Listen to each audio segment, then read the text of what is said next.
Hello student, alpha classes में आपका स्वागत है। जैसा कि आपको सभी को पता है कि आज से मैं आपको बीएससी फर्स्ट सेम की जो सेकंड बुक है डिफरेंशियल कैलकुलस से जो अगली बुक है एंट्रिकल कैलकुलस वे स्टार्ट कराने वाला हूँ।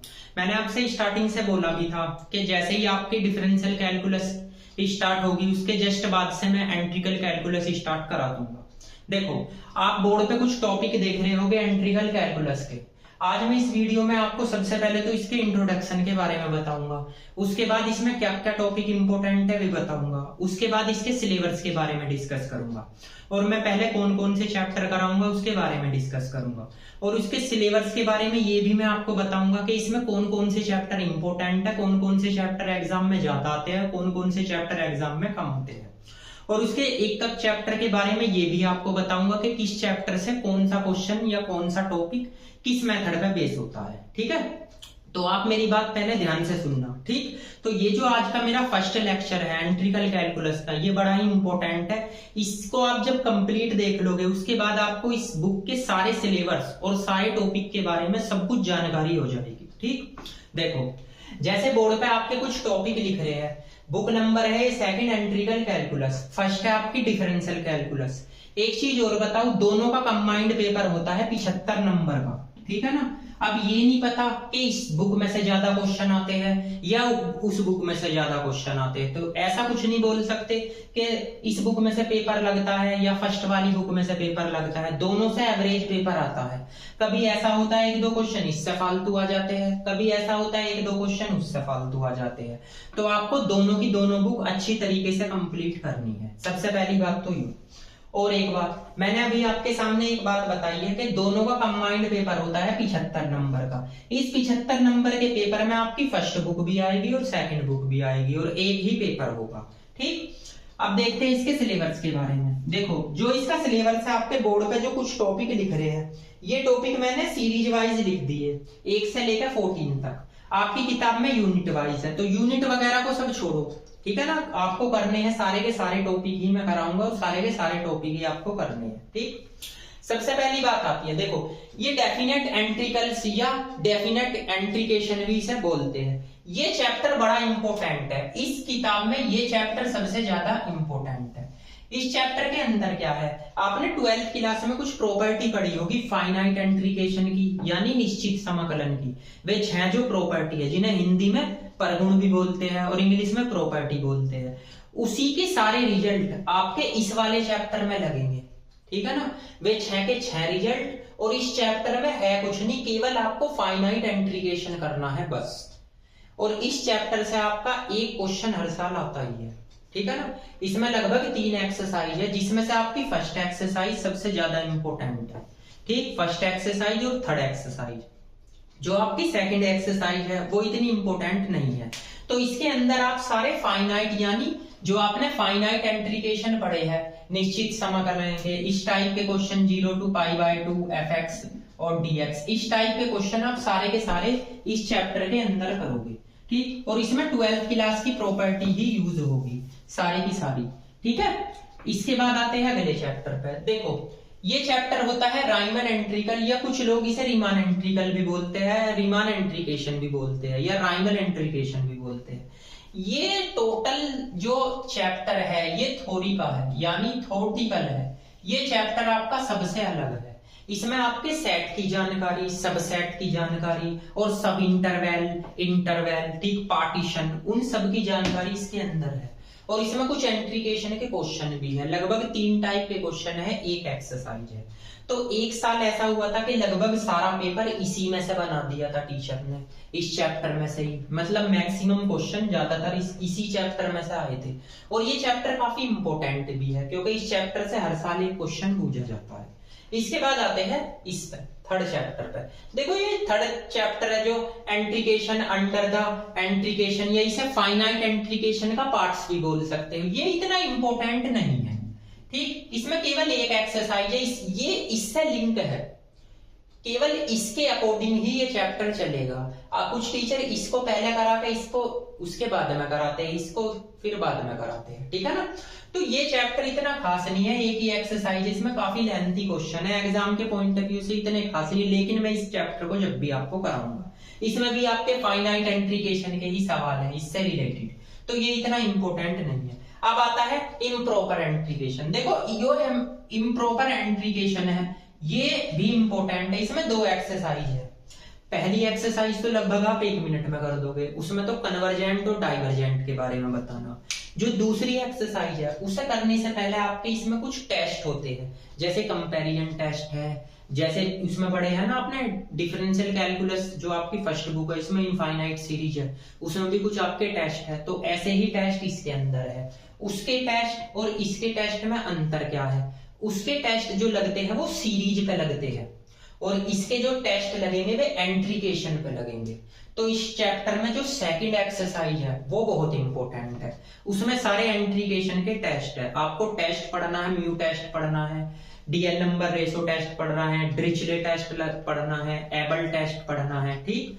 तो वे सारे के सारे टेस्ट आपके एंट्रीकेशन पे लगते हैं। अब कौन से एंट्रीकेशन पे कैसे लगते हैं वो मैं आपको जब चैप्टर स्टार्ट कराऊंगा जब समझा दूंगा। इसमें फिलहाल टेस्ट के बारे में है और एंट्रीकेशन का पार्ट है, इसमें भी एंट्रीकेशन के सवाल है। उसके बाद आता है बीटा एंड गामा फंक्शन। ये चैप्टर सबसे अलग है, इसमें कुछ प्रॉपर्टी होती है। प्रॉपर्टी ऐसी होती है एंट्रीकेशन की जो आपको प्रूफ करनी है, यानी इसका क्वेश्चन भी आपको हर साल देता है। इसके क्वेश्चन में एक खास बात है, इसके क्वेश्चन ज्यादातर आपके सो दैट के आएंगे, ठीक है ना, कि प्रूफ करो। एंट्रीकेशन की कुछ प्रॉपर्टी होती है, ठीक, जैसे गामा फंक्शन की, बीटा फंक्शन की, तो उसमें ये सारे के सारे क्वेश्चन है। इसमें केवल एक ही एक्सरसाइज है, इंपॉर्टेंट चैप्टर है, ठीक। उसके बाद आता है डबल एंट्रीकेशन, ट्रिपल एंट्रीकेशन। इसका मतलब ये है, आपने अभी तक इस टाइप के एंट्रीकेशन पढ़े हैं, इसमें आपके इस टाइप के एंट्रीकेशन आएंगे, ठीक है, और आपके इस टाइप के एंट्रीकेशन आएंगे, ठीक। तो ये डबल एंट्रीकेशन है, ये ट्रिपल एंट्रीकेशन है। ये सारे के सारे एंट्रीकेशन आपके इस चैप्टर में आएंगे। ये भी चैप्टर आप इंपॉर्टेंट बोल सकते हो कि ये चैप्टर आपका इंपॉर्टेंट है। दूसरी बात, इसको डिरिचले टेस्ट या लेनॉन्स एंट्रीकेशन भी बोलते हैं, या डिरिचले थ्योरम भी बोलते हैं। ये इतनी खास नहीं है, इसमें से कभी कभी 1-2 स्टेटमेंट आ जाता है या ये क्वेश्चन आ जाता है। इसके क्वेश्चन काफी लेंथी है, इसके क्वेश्चन इन्हीं पे बेस है एंट्रीकेशन पे, तो ये ज्यादा इतना इंपॉर्टेंट चैप्टर नहीं है, ठीक है ना। फिर भी आप इसमें से स्टेटमेंट में आपको कराऊंगा और कुछ इसमें से क्वेश्चन कराऊंगा जो आपको करके जाने हैं। हो सकता है 1-2 आ जाए, 1-2 साल में ही कभी कभार आए है, ठीक है ना।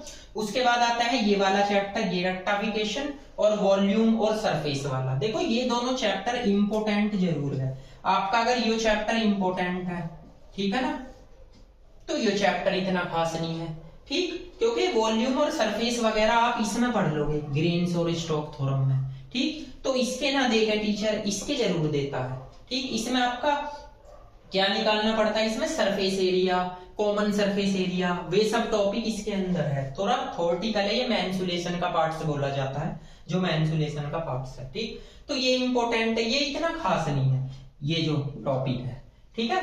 ये भी वैसे मैं कराऊंगा आपको, चैप्टर में आपको सारे कराऊंगा, लेकिन मैं इस वीडियो में केवल आपको ये बता रहा हूँ कि कौन कौन से चैप्टर इंपॉर्टेंट है, कौन कौन से चैप्टरों पे आपको ज्यादा ध्यान देना है। जिस पर मैं आपको इंपॉर्टेंट लिख रहा हूँ उन चैप्टरों पे आपको ध्यान ज्यादा देना है, यानी अच्छी तरीके से करके जाने हैं।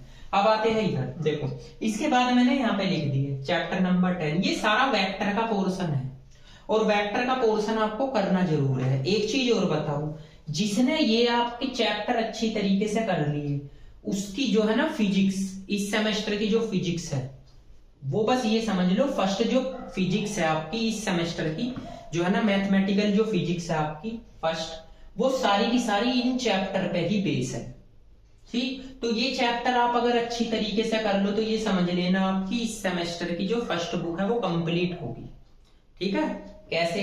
इसमें तो सारा वेक्टर के इंट्रोडक्शन के बारे में है। इसमें सबसे ज्यादा इंपॉर्टेंट चैप्टर ये होता है, ठीक है ना, यानी कहने का मतलब ये 11 चैप्टर, ये पूरा अगर किसी ने अच्छी तरीके से पढ़ रखा है तो वो आपकी जो फिजिक्स है इसी सेमेस्टर की, वो सारी की सारी फिजिक्स निकाल देगा फर्स्ट बुक, ठीक। तो इसमें क्या है, इसमें ग्रेडिएंट है, डाइवर्जेंट है और कर्ल है। ग्रेडियंट का मतलब तो होता है डेल, और डाइवर्जेंट का मतलब होता है डॉट प्रोडक्ट। आपने वेक्टर में डॉट प्रोडक्ट पढ़ी होगी, तो वो डाइवर्जेंट के अंदर है। कर्ल के अंदर होता है क्रॉस प्रोडक्ट, जो क्रॉस प्रोडक्ट निकालते हो वेक्टर की, ठीक। उसके बाद एंट्रीकेशन ऑफ वेक्टर, यानी वेक्टर का आपको एंट्रिकल्स या एंट्रीकेशन करना है, ठीक है ना। ये भी आपका चैप्टर इंपॉर्टेंट है। एक होता है लाइन एंट्रीकेशन या लाइन एंट्रिकल्स भी बोलते हैं इसे, ये भी आपका इंपॉर्टेंट है, लेकिन उससे ज्यादा इंपॉर्टेंट ये चैप्टर है, ठीक है। इसमें केवल आपको एक टाइप के एंट्रीकेशन करने हैं बस वेक्टर के। इसके अंदर आपको 3 थ्योरम पढ़नी है, एक तो ग्रीन्स थ्योरम, एक गोस थ्योरम और एक स्टोक्स थ्योरम। देखो ये तीनों थ्योरम फिजिक्स के अंदर भी है, इनके स्टेटमेंट और इनके क्वेश्चन बड़े इंपॉर्टेंट है, ठीक। ये पूरा का पूरा फिजिक्स का पोर्शन है जो इस मैथ्स के अंदर दे रखा है। तो आपको ये वाला चैप्टर और ये वाला चैप्टर और ये वाला चैप्टर तो जरूर करने ही पड़ेगा, क्योंकि ये चैप्टर इंपॉर्टेंट है। कहने का ये मतलब है आपका ये 11 चैप्टर आप ये समझ लो ये मोस्ट इंपॉर्टेंट है, ये वाला और ये वाला चैप्टर, ठीक। तो ये मैंने आपको इसके बारे में बता दिया। दूसरी बात, आपको पढ़ने 14 के 14 चैप्टर है, मैं 14 के 14 चैप्टर पढ़ाऊंगा। ऐसा नहीं है कि कोई चैप्टर मैं आपको मिस कर दूंगा या कोई चैप्टर आपको छुटवा दूंगा, और उनके सारे कंप्लीट क्वेश्चन कराऊंगा। इसके ज्यादा क्वेश्चन होते हैं, इसके एक्सरसाइज में काफी क्वेश्चन है, वेक्टर के भी जो है ना बहुत सारे क्वेश्चन दे रखे हैं, ठीक, और बीटा गामा फंक्शन के भी। तो जो है ना मैं सारे के सारे कंप्लीट आपके क्वेश्चन कराऊंगा। ऐसा कुछ नहीं है कि कोई सा टॉपिक मैं मिस कर दूंगा या कोई टॉपिक छोड़ दूंगा, ठीक है ना। तो आप इस बात से टेंशन फ्री रहिए, मैं आपको सारा का सारा पढ़ाऊंगा और स्टेप वाइज पढ़ाऊंगा, ठीक। तो यो सारा का सारा मैंने आपको बताया, यो सारा वेक्टर का पोर्शन है, जो सारा आपका एंट्रीकेशन का पोर्शन है। इसमें और इसमें अंतर क्या है? इसमें अंतर ये है कि वेक्टर का आप एंट्रीकेशन करोगे, इसमें आप एंट्रीकेशन कर चुके हैं, जो आपने एंट्रीकेशन के फंक्शन पढ़े हैं तो उनका एंट्रीकेशन करोगे, ठीक है ना। तो आप अपनी बुक में लिख भी सकते हो कौन कौन से चैप्टर इंपॉर्टेंट है, कौन कौन से एग्जाम में आने के लिए ज्यादा खास है, या कौन से क्वेश्चनों में, कौन से चैप्टरों में से हमें क्वेश्चन करने ज्यादा है और कौन से में से कम करने हैं, देखो, ठीक है। तो दूसरी बात, एक और बात बता दूं मैं, ये जो आपकी एंट्रिकल कैलकुलस होती है ये टोटल एंट्रीकेशन पे बेस ज्यादा होती है। इसके नाम से ही आपको पता चल रहा है कि एंट्रिकल कैलकुलस के एंट्रीकेशन पे ज्यादा बेस होगी। तो इसमें एंट्रीकेशन के आपके 12th क्लास के जो फॉर्मूले हैं वे अच्छी तरीके से आपको याद होने चाहिए, और उनकी जो प्रॉपर्टी है वे भी आपको याद होनी चाहिए। तो उसके बाद आप इनके सारे सवाल करोगे, ठीक है ना। तो जब मैं आपके चैप्टर स्टार्ट करूंगा, मतलब मेरी जो आने वाली वीडियो है, जैसे इंट्रोडक्शन के बाद में मैं आपकी जो वीडियो बनाऊंगा वो किसी ना किसी एक चैप्टर पे आपकी वीडियो बनाऊंगा, कोई ना कोई चैप्टर स्टार्ट करूंगा। या तो मैं पहले वेक्टर का पोर्शन स्टार्ट करूंगा, क्योंकि ये वेक्टर का पोर्शन काफी इंपॉर्टेंट है, ये वाला जो पोर्शन है ना ये काफी इंपॉर्टेंट है। तो या तो मैं स्टार्टिंग में ये पढ़ाऊं, उसके बाद में ये वाला चैप्टर स्टार्ट करूं, या पहले इस वाले चैप्टर को स्टार्ट करूं या इसको चैप्टर को स्टार्ट करूं, उसके बाद में वेक्टर का पोर्शन पढ़ाऊं। ज्यादातर में जो मेरे ऑफलाइन बैचेस होते हैं उसमें सबसे पहले मैं आपको वेक्टर का ही पोर्शन कराता हूं, क्योंकि ये पोर्शन जो है ना ज्यादातर इंपॉर्टेंट होता है, ठीक है ना। ये पोर्शन इसलिए बेनिफिट देता है क्योंकि अगर बच्चा ये पोर्शन कंप्लीट कर ले तो उनकी फिजिक्स भी कंप्लीट हो जाएगी, जो फिजिक्स है फर्स्ट टाइम की तो वो भी कंप्लीट हो जाएगी, ठीक। तो डरने की कोई जरूरत नहीं है कि एग्जाम से क्या आएगा क्या नहीं आएगा, मैं लास्ट में आपको सब कुछ बता दूंगा कि एग्जाम में क्या क्या आएगा। जो मैं क्वेश्चन कराऊंगा केवल आपको वही क्वेश्चन करने हैं, सारे के सारे क्वेश्चन मैं एक्सरसाइज कराऊंगा, और मैं साथों साथ ये भी बताता चलूंगा कि कौन सा टॉपिक इंपॉर्टेंट है, कौन सा चैप्टर इंपॉर्टेंट है या कौन सा क्वेश्चन इंपॉर्टेंट है, ठीक है ना। तो ये मेरी वीडियो थी जिसमें मैंने आपको जो है ना सारे के सारे चैप्टर के इंपॉर्टेंट टॉपिक बता दिए, कौन कौन से चैप्टर इंपॉर्टेंट है, कौन कौन से चैप्टरों पे आप पे ज्यादा ध्यान देना है।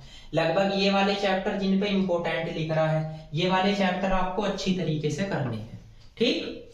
तो अब इसके बाद जब मेरी नेक्स्ट वीडियो आएगी, मैं जल्दी आपकी नेक्स्ट वीडियो पे मिलता हूं, उसमें मैं इस चैप्टर का इस बुक का कोई ना कोई चैप्टर स्टार्ट करता हूँ। जोन सा मैं चैप्टर आपको स्टार्ट कराऊंगा तो वो वाला चैप्टर आपके एकदम समझ में आ जाएगा। ऐसी कोई प्रॉब्लम नहीं है कि ये वेक्टर का पोर्शन हार्ड है या ये वाला पोर्शन ये टफ पड़ेगा आपको, कुछ टॉपिक ऐसे हैं जो बिल्कुल टफ पड़ेगा, ऐसा कुछ नहीं है। देखो मैं इस तरीके से पढ़ाऊंगा कि आपके सब समझ में आ जाएगा, ठीक है ना। तो मिलते हैं नेक्स्ट वीडियो में, ठीक है। जब तक चैनल को आप एक तो सब्सक्राइब कर लेना और ज्यादा से ज्यादा इसे शेयर करो, ठीक। तो मिलते हैं नेक्स्ट वीडियो में, जब तक के लिए थैंक यू सो मच।